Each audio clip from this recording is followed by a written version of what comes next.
Welcome to the Beirut Narrative. Beginning with luxury boutiques in France and extending to major architectural projects in Lebanon, award-winning architect Galal Mahmoud has built a body of work shaped by both scale and sensibility.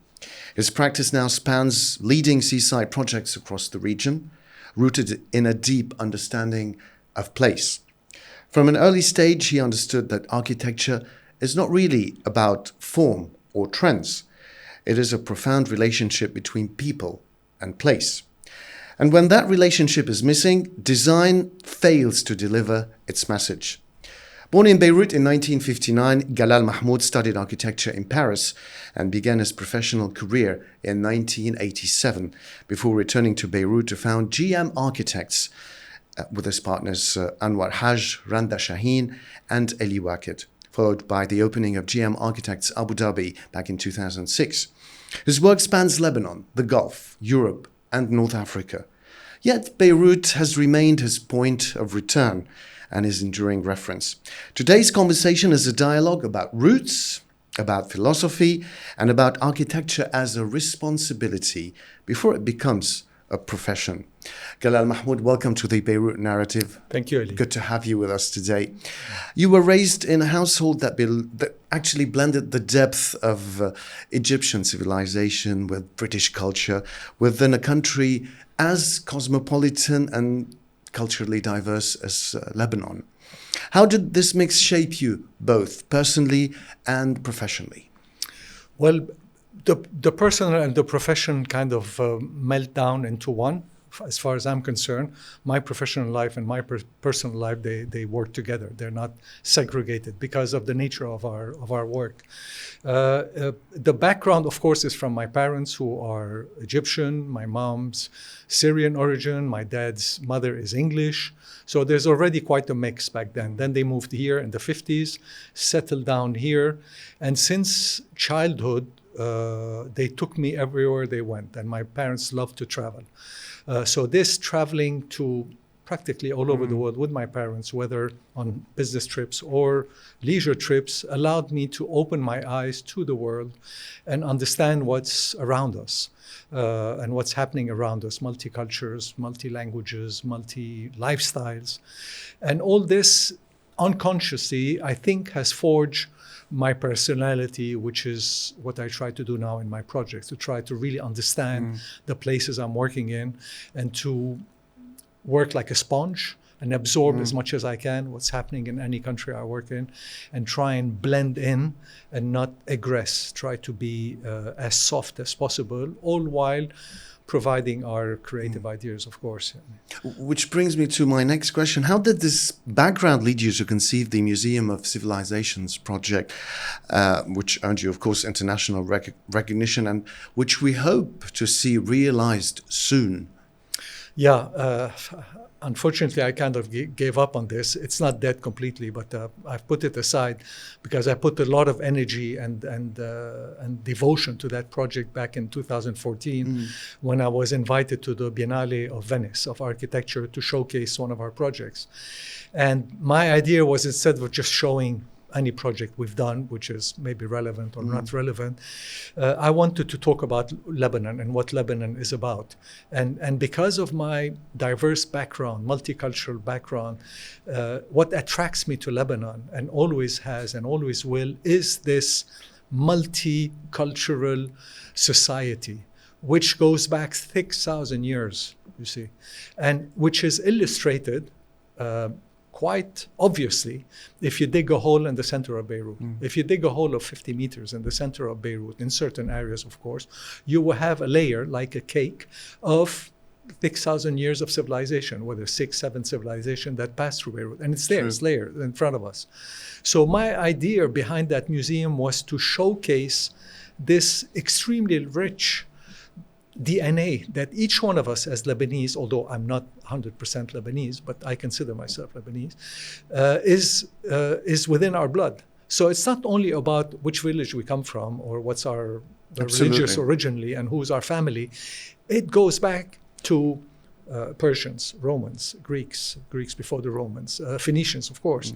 All this is a mix of what is in our blood. And that museum illustrates that through a parcours, a promenade in through the layers of Beirut's history, which is our own history. So that museum for me was dedicated to the Lebanese people. Stop looking for your origins. Your origin you're walking on it every day. It's there. It is that multicultural identity. It is not about where you come from. It is about your country as a whole and what your country went through. I mean, when you look at civilization that were here for 200 years, 700 years, 300, it's not a passage. It's not an invasion and then they loot it and just leave. On the contrary, they settled, mixed with the society. And this has created this singular Lebanese DNA, which I don't think exists in the rest of the world. And this was my manifest. The Museum of my Civilization is my manifest towards that. And that's how I try to sell it on guillemets to whoever was interested in it. And it got extremely a lot of traction, a lot of interest internationally, much less locally, unfortunately. But internationally, I mean, I have still universities calling me to go and do a lecture about that museum. I have people calling me, did you finish your museum? We want to come and visit it, you know, because it was so real and so interesting and so impactful to so many people around the world. And where does the project stand now? Because you said something about giving up on it. I put a lot of energy for 2 years, and this is an auto-finance project. No one asked me to do it. I did it on my own with my office, with the support of my team, of course. So I financed my presence at the Biennale with some sponsors who were very helpful at that time. I've went on a road trip for 2 years all around to try and sell the idea internationally and even locally. It took me a lot of time to convince the archaeologists to not veto my project, because it is, after all, an archaeological dig. The concept of my project is a dig. And they actually approved it after they understood what it was about. Back then, the Ministry of Culture backed us, a lot of ministry, but then it got engulfed in the political like a lot of mess things in Lebanon. That what is Lebanon about. Of course, the problem of these type of projects, you have to do them in certain location. Those locations have a very high market value in terms of square meters. So who's ready to give up a piece of land that could generate tons of revenue while a museum? That's the $1 million question, as they say. You see.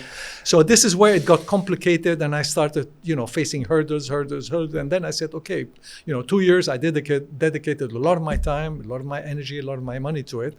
Okay, now it's not in the placard, it's not in the archive, it's there. And I'll wait for the right moment, the right opportunity, the right people to, it's ready. All it needs is just a political backup. Financial, I don't think I'll have an issue raising the funds for it. I hope it gets done soon, before it's too late. It's just amazing, Galal, how you've been exposed to so many cultures, diverse cultures, a blend of the Orient and the Western world. When we say home, what's the first image, or what's the first thing that comes to your mind? The Med, the Mediterranean Sea. For me, this is home. Which has been a lot of major inspiration for you. And the Eastern Mediterranean, you see. I mean, whenever I'm on the Mediterranean bassin, whether it's the south of France, Italy, Spain, some places resonates more, but immediately I have a feeling of, wellness, tranquility, peacefulness, focus that I don't get anywhere else. Even in the most beautiful remote places in the world. I've been to the Far East, I've been to Africa, I've been to America, South, North. Amazing places I visited, but something resonates with me when I'm on the Med. And that it talks to me. And I think it's related, again, to the history and what happened. The Mediterranean was le berceau des civilisations, as we say. It all started here. I'm not negating what happened elsewhere, of course, but so many things happened here, and it's there in a subliminal way. Wherever you are on the Med, it is there. It is present. True. Well, Galal, when you were first starting out, were you already aware that places can actually leave a lasting impact on people and human beings? Definitely.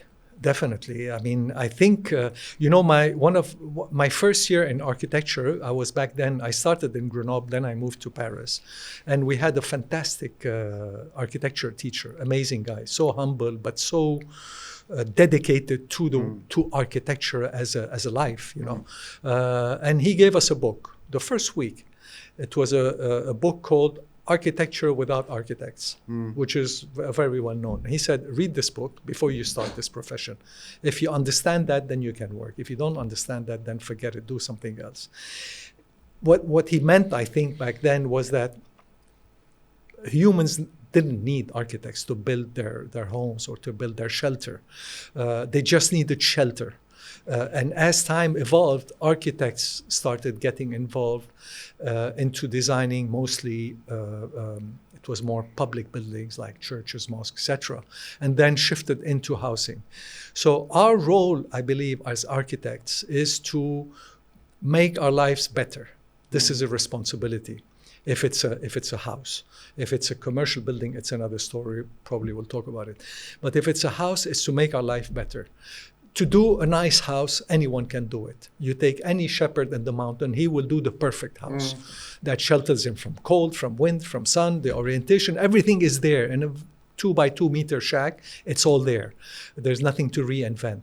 But us as architects, we have and we should fight for that sense of well-being for the future users, whoever they are. So that's our role.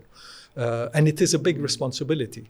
And whoever tries to impose something that does not correspond to that failed, I believe.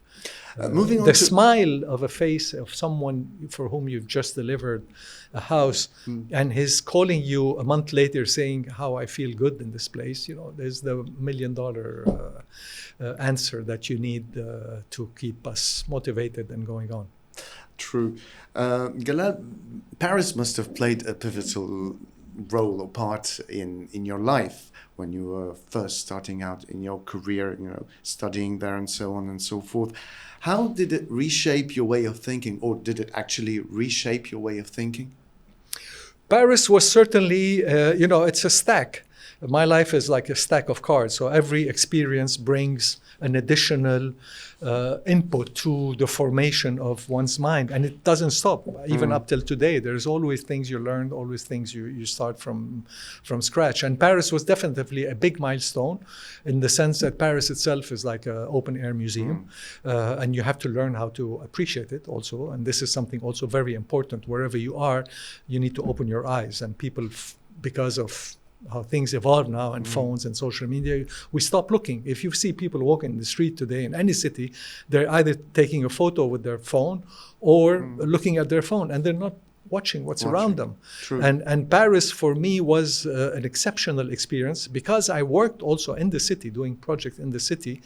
I had to abide by local laws, by local regulation, and it's a very regulated city when you build in Paris, extremely regulated because of monuments and history and all of that. So there's so many things you can do, you can't do. And this obliges you to learn about the city, to understand, and the data is there. If you go to the Archives Nationales, for instance, you can find drawings of building that goes back to the 12th century, original drawing, you see. So this trésor of information that is there available is fantastic, and it forges that additional approach that I have to architecture, where in Paris was completely different that I would have to when in Lebanon.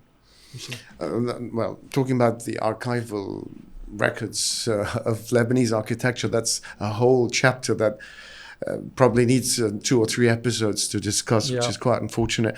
But did Paris actually change the way you later perceived Beirut? No. Not really? No, because I know it's completely different. It's the story is like so wide apart that I didn't try to see how I can implement what I saw in Paris and Beirut, or what I experienced in Paris. So Paris was an experience by itself.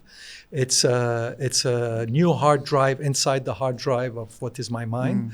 It certainly influenced me, but Beirut was I started from zero. I closed down an office in Paris where I had a French partner who moved to China. I stayed alone for a few years, then I shut it down. We had a good business going in Paris. I said, I need to go back to Beirut. I've spent enough time outside Lebanon for like 20 years. I needed the sea, the blue sky, the Lebanon that I love, which I was hoping to find. And I started from zero, from scratch. I'd like to talk about your philosophy, which is unlike any other thing I've seen in, architects, whether in Lebanon in particular, which is just amazing. You often speak about the impact of design on human well-being. The human part is always present in anything you design or anything you renovate or do. Well, I think this is, as I mentioned before, this is the role of every architect. This is a given that we should all be aware of. The sense of well-being, how do you create that, actually? Well, that's maybe the question. The sense of well-being comes from a multi-layer approach to many things. First, there's a location. How do you insert yourself within the location and try to benefit from it as much as possible? How to bring it in and make sure that whoever's going to live there will benefit from that location, the positive parts of that locations, the givens. The second thing is, how do you work with nature? Nature being sun, wind, ventilation, all these things which are basic, but you need to understand them and know how you can also make sure they are controlled, and at the same time they impregnate the space itself. And then there's the space itself, the proportion of a space and how it's organized and how you flow within the space and what's your visual axes that you create within that space, which creates that inner experience. And these visual axes also become very important in the sense that sometimes symmetry works, sometimes dissymmetry works also. There's no given rule. All these things put together will create the space or the formula that will make you feel good and make you feel like staying and living that particular environment. Is there a difference between architecture that impresses and as opposed to architecture that endures and is actually lived in? Well, I think we need both. There's no rule for that.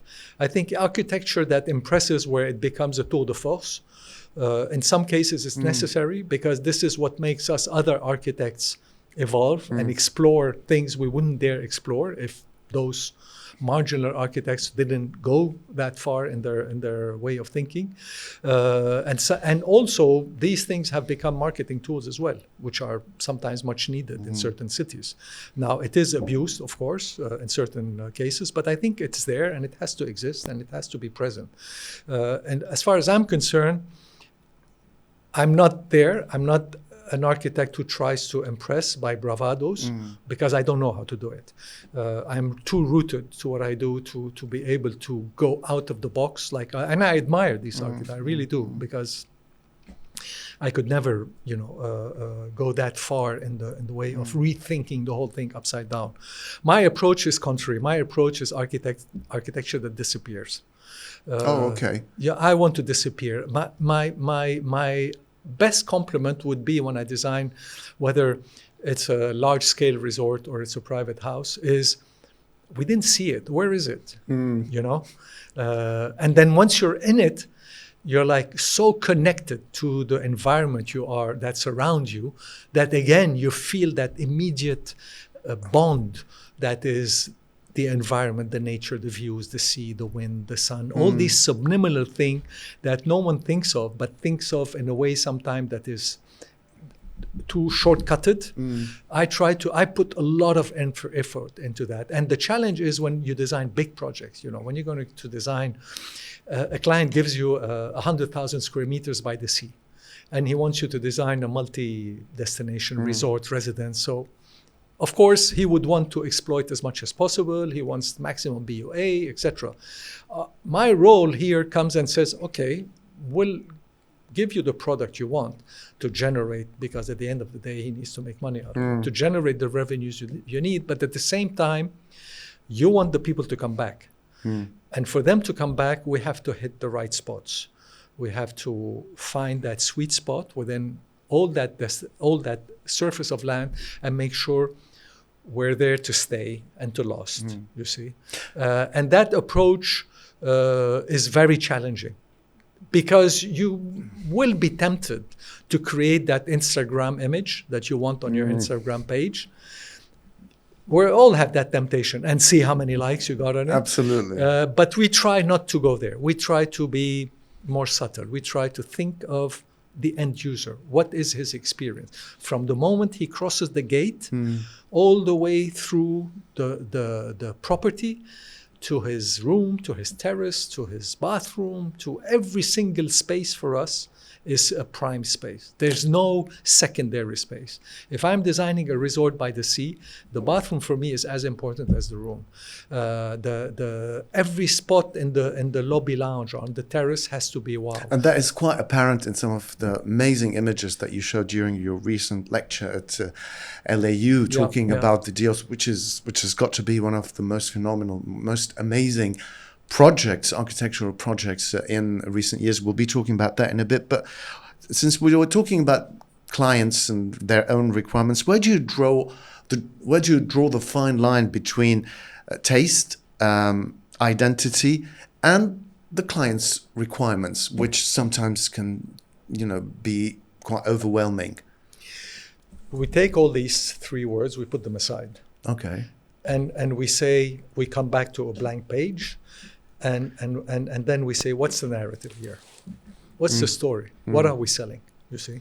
Forget taste, forget your demand, forget, okay, we know you want that project to be successful. We know that you want it to generate revenues. We know you want to make money out of it. Fine, we understand that. That's our responsibility. We'll take care of that. But what's the story? What's the narrative? What are we trying to do here? Let's forget about the environment and this overwhelming amount of information that is thrown at our face. Let's settle down, shut off everything, and look at what we want to achieve here. You see, what's your guest experience? What do you want him to live? How do we want him to choreograph himself within the spaces we are designing? You see, and then once you build that story, it's the origin of the story, again, is multi-layered. It's the place, it's the history, it's the lifestyle, it's the culture, it's the climate, it's the nature, it's the location, the orient. All these things put together creates the mode d'emploi of the narrative. And once you have that narrative, there's no more trend, fashion, taste, all of that. There's a narrative that is there, that is strong, that is communicative in every sense of the term, because you need to communicate after the project. So when you go to a person like yourself or any journalist, he's going to tell you, what's the story? True. Okay, it's a nice hotel. Great job. Okay, and then what else? Give me something I can build a story on. And we think of creating that story not for publication use, but for the experience, the guest's experience. What will he experiment when he goes and uses these spaces? Galal, I must say you've got a soft spot for Greek architecture, and Greece in particular, and Mykonos to be more precise. I'd like to talk about this amazing project, which is Dios project, of course, in Mykonos, which was a major challenge for you. Correct me if I'm wrong. Yeah. How did you engage with nature without imposing constraints that serve only your architectural vision? Okay, the relationship to Greece and to Mykonos and all that comes from a story. There's two things. First of all, when we were kids in Lebanon, my parents owned a little shack on the old port of Byblos, where we used to spend summer and weekends. Every weekend we'd go there, and all summer we were there. It's a tiny shack. It's on the old port. It's overlooking the old port. Okay. So this is kind of the background I was brought in as a child. I had the Alayt Jbel, the ruins of Jbel, which we all know of its all origins. I had the beaches, which were virgin by then. There was nothing on them, where we used to go and picnic, and the old port of Byblos. So I was brought up in that, intense cultural, historical place, with morning, evening, daytime, the horizon, the sea in front of me. And then on top of that, starting from the end of the 60s, we used to go and spend 2 weeks in Greece, in Mykonos, with my parents. So that's 68, 69. Up till now, this hasn't stopped. Wow. It stopped 1 year when I decided to move from Paris to Beirut, because we did it in the summer. That's the only time I skipped the summer in Greece. So Mykonos also is like a second home for me. And back then, I didn't want to do any work in Mykonos, other than I designed my brother's family house there on the island. But that was it. I didn't want to work there. It was the only place where I could, shut off completely and not be involved in work. But then, things come, then someone else comes and says, why don't you design my house? So we did the house. And then I met this amazing client who's a friend. I can't call him a client. He's a very dear friend, a Greek Myconian from the island, who's been in the hotel business on the island for many, many, many years. It's a family-run business. There are 4 brothers. The father started that back in the 70s. And he calls me one day and tells me, I have this hotel, in one of the hotels I stayed in, actually, before we had that family house. And he tells me, we need to fix the hotel. Can you help me? And that's how the relationship started for Mykonos. So it's a kind of a hazard. It's not something that I wanted to happen, but it happened. It came organically or naturally. And from fixing his hotel, we then fixed for his brother another 3 hotels. So this is pure refurbishment. And then 4 years ago, just before COVID, he comes one day, I was there, he picks me up and says, I want to show you something. I said, okay. And he takes me to this plot of land, which is the nicest plot of land of Greece. It's overlooking the old port. It's 5 minutes from town. You can see the windmills. You can see all the Aegean Sea in front of you, all the Cycladic islands. You have the sunset. You have everything. It's like the gold prize of land location on the island. And he tells me, what do you think? What do you think we can do here? Jokingly. And I said, wow. What do you think I can do? Of course, there's many things we can do. And we started building that working relationship with him, where he said, but you're not he thought we were not architects. He thought we were interior designer, because the previous projects were mostly renovations. I said, no, of course I'm an architect. And this is, for me, is the perfect setup where I can really show you what we're capable of. And that's how the Deos story started. And we started, designing it, and the idea was to, you can't fail in such a location. So the challenge, the knot I had in my stomach for 4 years. That's what I wanted to ask you about, the challenge, that big challenge of that environment. The investment is huge for him. It's a huge investment, and he's trusting a Lebanese architect. There's a lot of good talents in Greece with no language barriers and no all of these things, and he gave us his full trust. So and that's something interesting I found out also through my career. It has nothing to do, but I'd like to mention it, is that when you have a client that gives you full trust, you triple your efforts. Because you feel so responsible. He says, it's not blind trust, because most clients are very involved and they know what they want and they want to make sure their things get done right. But when they give you that level of trust, you give them so much attention. And they're smart because they will get much more than from a client who's going to be, always questioning why, and why are you doing this, and why are you doing that, and let's do this, and let's see options, and let's change, and let's modify, and let's go back, and let's go for there. You lose your energy, you lose your enthusiasm. And with this client, on the contrary, and other clients I've had this type of experience, on the contrary, you're going to give them as much as you can, you see. And for Deos, that was the case. For 4 years, me and my team, my partners, which you mentioned, Randa, Anwar, were super involved on that project as well. And of course, the result is amazing. He's super happy. Couldn't agree more. And the best compliment I got for that project is that his mother, who was involved with his father when they started the hotel business back in the 70s, have seen her sons, their 4 brothers, they have something like, I would say, 14 hotels on the island. So they're big on the island of Mykonos. When we finished the project and she was there, and they bring the priest, to baptize if we could call it baptize the premises, she was there and she hugged me. She doesn't speak English, she only speaks Greek, and she's such a nice lady. And she told me in Greek, someone else translated, she says, I feel so good in this project. It's a project that embraces me, she tells me. I want to stay here, I don't want to leave. I don't want to go home. I want to stay here every day, And that's, you said, okay, I think we've hit it right. Beautiful. Galal, you've worked on big scale projects like Teos and other projects as well across Europe and Lebanon and the Middle East.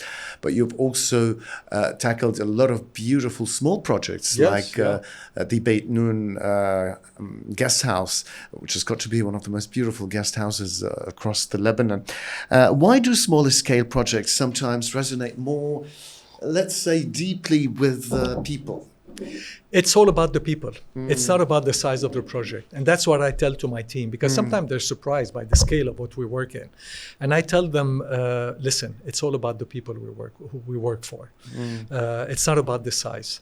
I could take a project like Beit Noon with a lot of pleasure, a lot of devotion, like a large scale. And if someone comes with a very large scale project, and I don't feel that bond, or I don't feel that trustful relationship, and I feel that it's going to be pulling ropes all the time, I back off, because I don't have the energy for that anymore. I used to do that when we were, at one point we got up to 38 people as consultants working with me. And I said, no, I don't want to do this anymore. I want to work with people with whom there's an understanding, there is trust, there is confidence, and we're appreciative both ways of what we do. And Beit Noon was exactly that. Beit Noon, I was contacted by Carol, who met me through Instagram. And she started sending messages telling me, we've got this beautiful family houses, what can we do with it, etc. And then we went and saw it, and then we worked on it during COVID. And the nice thing about Beit Noon, which I'm very proud of, is that everything was sourced locally. Because of, it was an intention for budget reason, and also COVID forced us, and the economical crisis. It was in the middle of the economical crisis. Forget buying imports. No one could afford it. So we worked with what's available locally. So we worked with what they had in the house that we recycled, and not only locally, but from the north. So everything you see in that house was manufactured in Tripoli and around. And Randa, who works with me, was very much involved in the furniture and decorative part of the project. And she was running every week in the middle of the riots they had in Tripoli, going to see manufacturers to make sure the chairs are being done accordingly, and this and the outcome was just beautiful. Those bold colors with, some of the warm parts of the guest house, the interior, the furniture, the overall look is just beautiful, welcoming, and so warm. We didn't want to do another beautiful Lebanese house. And already the architectural character of the house is not your typical Lebanese. It had this kind of mix between Ottoman, Art Deco, etc. Art Deco, So we thought, let's go out of the typical, stone and adobe finish on the wall, and let's do something more fun, more entertaining. Let's have fun. And we had a lot of fun. And again, here, the relationship with the client was beautiful, because she was very open to all these ideas. When we started painting the walls in colors, said, everyone was like, whoa, what are you doing, guys? I said, don't worry. And she defended us, because she had partners who were like, oh, you sure this is what we want to do? And then, and also, for instance, all the fabrics, all this is solderie fabrics. So it was all done with a budget, Anyway, when you look at the overall look of the place, it's like out of a French film from the 1950s or 60s, or a British film for that matter. It's beautiful. Moving on now to Le Gray, which is another great project that was recently relaunched in Beirut. What responsibilities come with revitalizing a hotel in such a symbolic location and city, particularly through interior architecture, especially when compared to reimagining an iconic hotel like the Bristol, which is another amazing project you worked Yeah. on and is now defunct, quite unfortunately. Yeah. Well, the Le Gray story didn't start with this renovation. It started a while ago when we did a first It wasn't a renovation, it was an extension. We added rooms, we Yeah. did the meeting rooms, the banquet. So that was the beginning of our relationship with the Le Gray owners, the Abshi family, as well as their partners in Qatar, the Isa family, and of course, Mr. Gordon Campbell Gray, who was back then very much involved in that project. And working with Gordon was a school for us again, because as I said, I have no issue in learning. Every new project for me is a learning curve, is a new learning curve. I don't have issues with people telling me about their lives and their experience when we do a project, as long as I see it beneficial for the end result.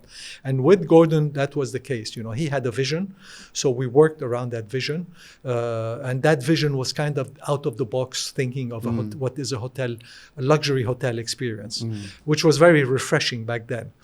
When we were called upon to do the renovation, unfortunately, the Gordon involvement was not anymore on the table, and we were left alone. So I had this double responsibility: was to make sure this hotel looks to the future and make sure it's going to operate as it should operate, and at the same time make sure that the story of Le Gray is still present. And then what is the story of Le Gray? The story of Le Gray is rethinking the hotel experience in a different way. Let's move away from the big brands that have their cookie cutters type models that they implement every time. They try to make it different. They try to make it, give it a bit of edge, design edge, but at the end of the day, there's still limitation. In this case, we had no limitations. The other point which was extremely, inspiring, was the fact that the art. Le Gray has over 300 paintings in their inventory. And very diverse paintings and abstracts and colorful, and most of them are extremely colorful. So the notion of color, which is something I'm very, very fond of in all my projects, came into play as well. And the idea was to try and be bold, daring, and classical at the same time, which is not easy. I mean, where do you set? It's like a mixing control. How do you set the tone of each one of them? Where do you push the boldness? Where do you push the colors? Where do you push the classicness? And this is what we've tried to blend in the spaces we've designed for Le Gray. And for Le Gray, there's another thing that's important, is that we've reshuffled the whole circulation and flow experience, which was completely different. We've tried to make it much more dramatic and impactful. Again, I just love the mix between classical, refined taste, and luxury, along with the human warm part. It's all, because under again, one label. That human part of what we do is we want people to feel good. We don't want them to feel like they're in a showcase and they can't touch anything. We want them to sit, work, eat, drink, whatever, and feel very comfortable and feel like coming back and feel like staying for a couple of hours. All these things put together, when colors resonates with a lot of people. Now, there's a way of mixing colors, of course, but it is something. I remember this ad of the Newman brand, remember, in the 80s, which says in French, "La vie est trop triste pour ne pas être en couleur." Tout à fait. You see, so colors is part of our life. It's everywhere in nature. So we work a lot with colors. Galal, you've worked with a lot of students as well. You've given numerous lectures across the Lebanon and the world as well. When you engage with the new generation of architects, how does their approach differ from the classical one, today's generation? How do you perceive it? Listen, it's quite challenging. I think for students today, it's very challenging to develop a mindset, a creative and a technical and all mindset within the amount of information overload that they need to face. And I think universities today should create a special course of how to manage information or access to information, because they're overloaded. And the nature of Lebanese students, which is quite particular, is that they have a curious sensitivity. They are curious. They want to learn. They want to know what's happening. But sometimes they don't have the opportunity to travel. So they will do research. They will look for information. But then there's so much coming into them that they need to filter. That will take too much time. So they will end up taking shortcuts and go for the easy way, you see.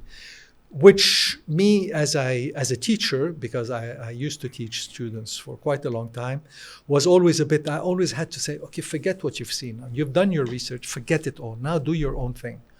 You know, filter all that, keep the essence, and build the story of what you want to do, not what the picture tells you to do. And that's the challenge they face, because there's so much. I mean, back my times when we were at university, we used to go to the library and look at books and maximum do a photocopy. And if we had a bit of money, buy the book, you see.